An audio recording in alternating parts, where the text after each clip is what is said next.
Staring at the menu at your favorite Mexican restaurant and hesitant to order this delicious drink? It looks like it might have a hard H sound, but the beginning is completely silent. Horchata. Horchata. Let's smash out the sounds instantly using three simple building blocks. Or, cha, ta. First syllable. Choosing between two options, this or that. Or. The H is totally silent. Second syllable. The loud sound you make when cheering. Cha. Third syllable. A short, simple ending breath. Ta.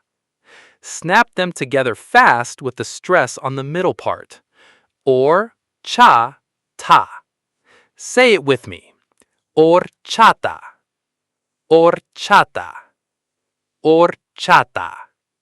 Horchata is a traditional creamy beverage with deep roots in Spain and Latin America. While the Spanish version is made from tiger nuts, the incredibly popular Mexican variant is crafted from soaked rice, milk, vanilla, and a heavy dusting of cinnamon.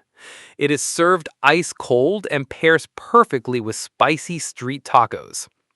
If this video helped you confidently order this refreshing drink next time, drop a comment with the next menu item you want to master. Hit that like button and subscribe for more rapid pronunciation hacks.